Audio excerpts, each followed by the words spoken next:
We're back. Little moment of technical difficulties there. And as I was saying, I never had the ability to disbelieve in astrology or even God or anything like that. Even though there were a lot of people around me that were smart and intelligent who were like strong atheist people, it simply never made sense to me.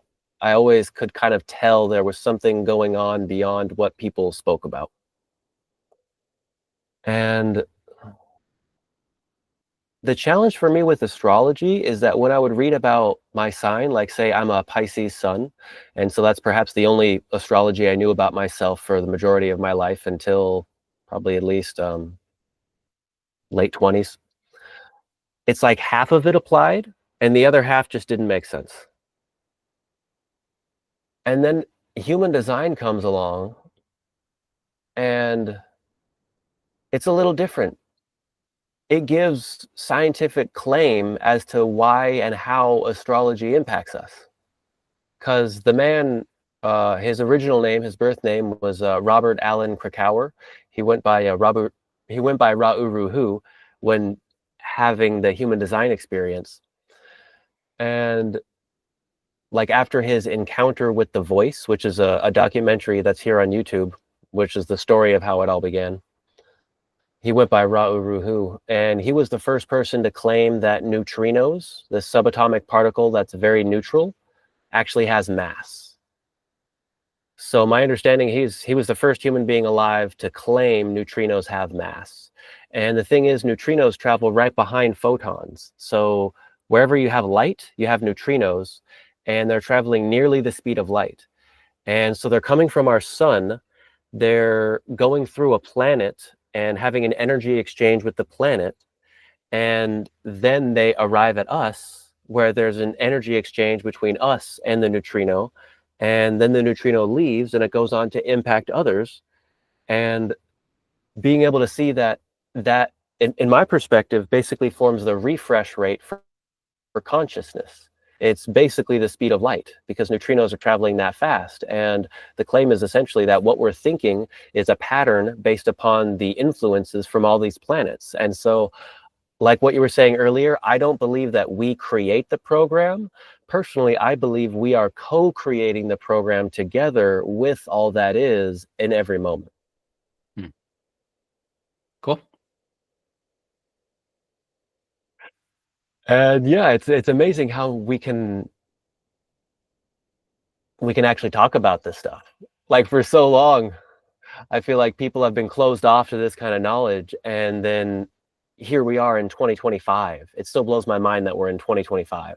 And we're watching the time continue to change and how much life has shifted. Like we were some of the last people to see life before everybody was staring at their cell phones. Right, exactly. And a thought that comes to me in this moment is, what would be your opinion of what I'm about to share? Because it's something very interesting. In human design, we use the natal chart for what's called the personality crystal imprint. And then there's also 88 degrees of the sun before that, which is what we give the design crystal imprint. Okay. And so this 88 is degrees before the position of the sun in the natal chart, you mean? Say again? You're saying 88 degrees before the sun's position? Okay. Yes, exactly. And so at that point is when we take the calculation for the unconscious design. It's said to be the imprint for the body itself, the physicality. And in human design, basically what we do is we give the opportunity to experiment with a new method for making decisions. And it's rooted in giving the authority back to the design so the personality can accurately reflect the wholeness that it sees without being caught up in trying to survive or trying to convince or trying to get approval or whatever it is a person really likes. And so I'm just kind of curious, what do you think or feel about taking that kind of 88 degree of the sun difference? How does that land for you? It's a completely foreign context for me to think in that way. So I mean, I have no opinion. I don't understand.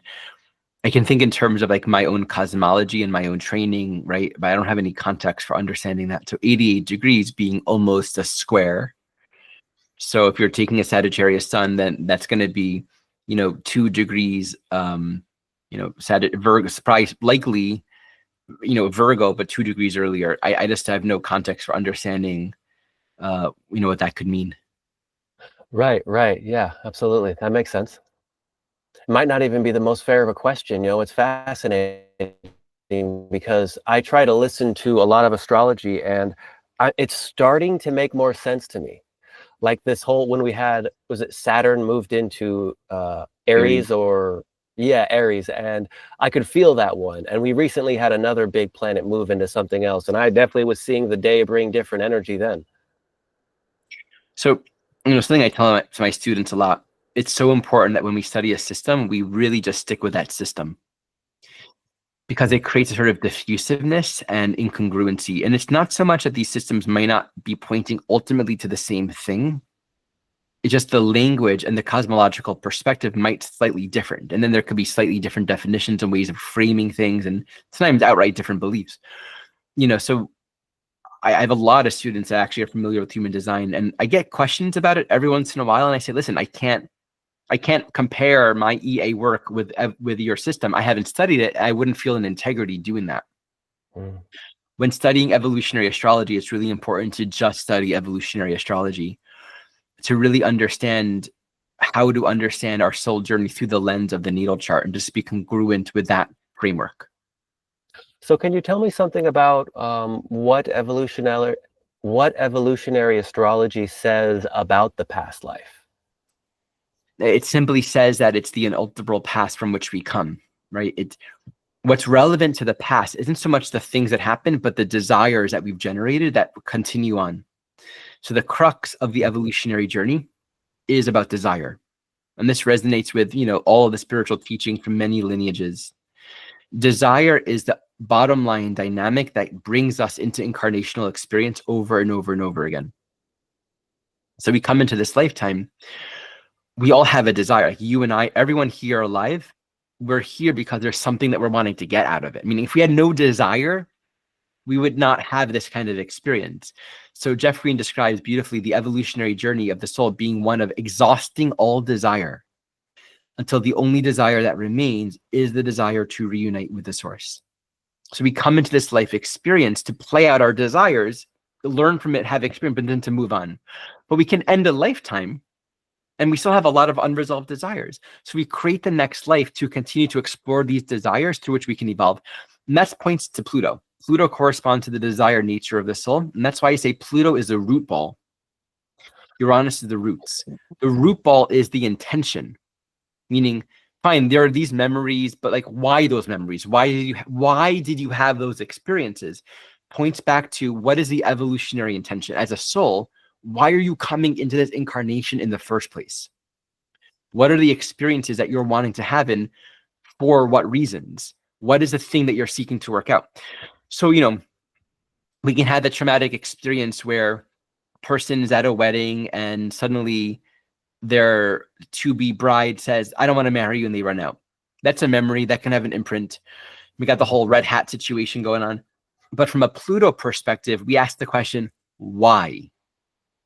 What does this reflect relative to your own soul program? Okay, well, as a Pluto experience, maybe you're working through desires around, I need to be loved or wanted or validated. You could have Pluto in Libra in the 7th house natally. Speaks to desires around being pleasing. Because being left at a wedding is not going to be the same experience for every soul. It can be, right? Just like any experience is the experience, but how it impacts us emotionally is going to be very relevant to our own program. You walk into a room with someone and you see another person that you like talking to another person that's taller and more handsome and attractive, and you get jealous.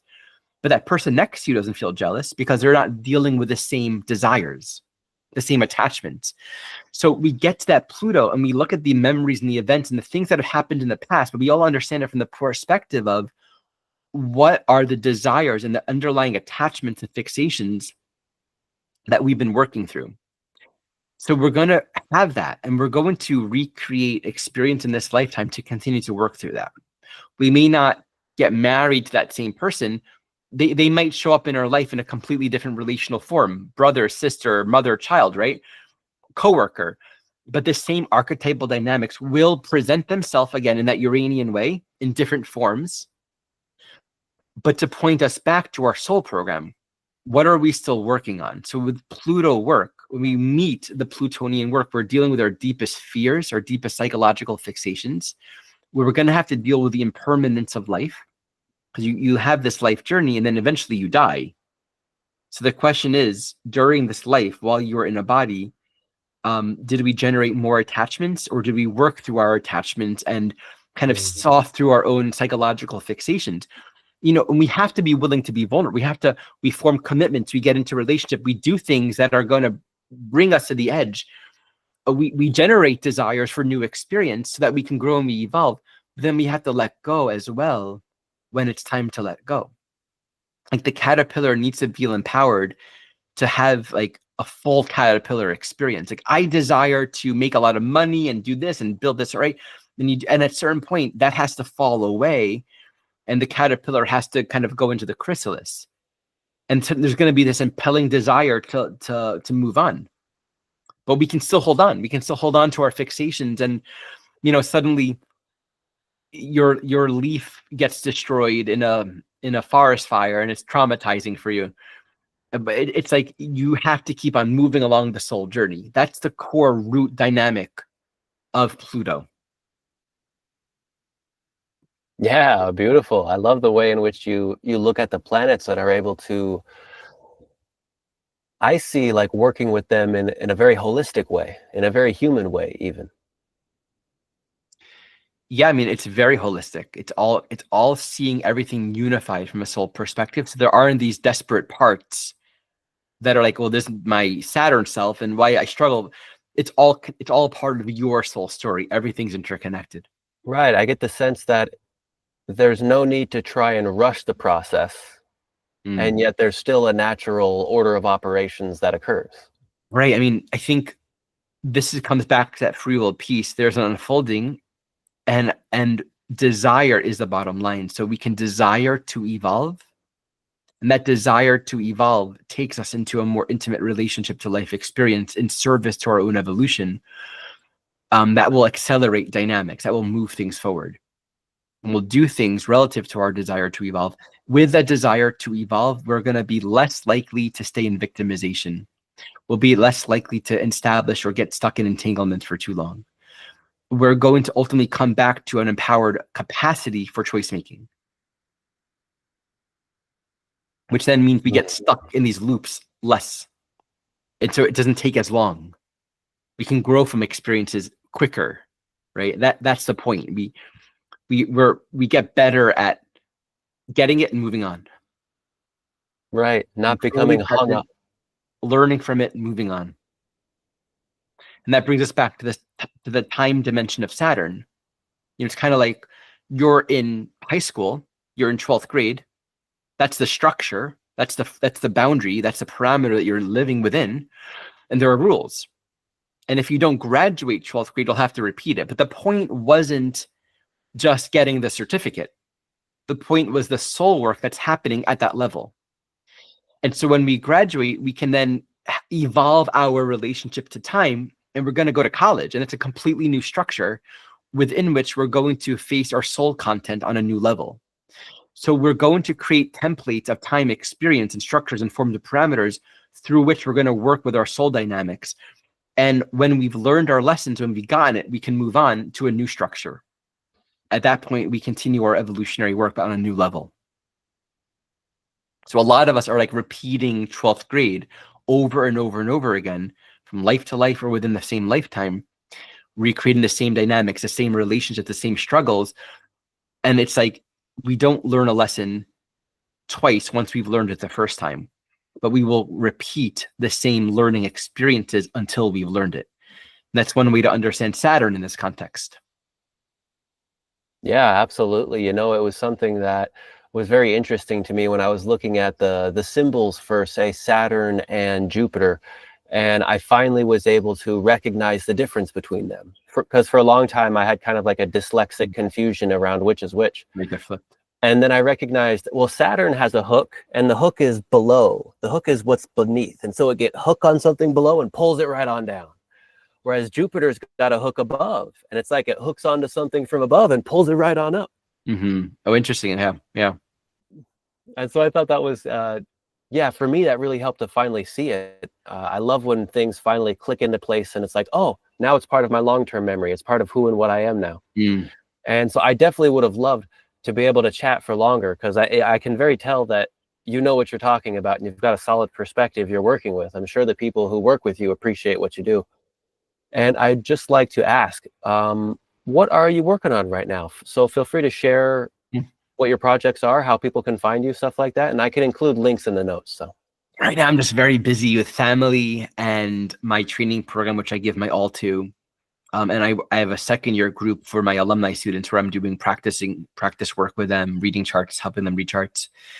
I got a lot of content. So my training program opens every year, but then throughout the year, there's a self-study program. So people can enroll in this training work and learn it at their own pace. I have a few products that I'm like a Venus Pluto class that I'm putting out soon. I am working on a composite and synastry course to look at relationships through astrology, looking at charts together. And I just have to create the time and structure the schedule to get that going. But that's something I'm very excited for. Yeah, I just have a lot of existing series and classes and programs on my website that people can check out. And then I'm always available for individual sessions. I have several slots throughout the week where I'm available to support people on their soul journey that want to work with me. yeah, I got my wonderful. YouTube channel. I put videos up a couple times a week, usually just speaking authentically about the transits and my own reflections on them. And yeah. Yeah, exactly. It's what drew me in. I could see that your heart and soul is really in it, and that's what draws me into anything. So Hmm. Hmm. it's been fun conversing with you. Yeah. Thank you, brother. Thank you for the opportunity and for your interest and sincerity. Mm, likewise, thank you very much for sharing some time. So thank you everyone for watching, and I hope you have a wonderful rest of your day, and take care. We'll see you next time.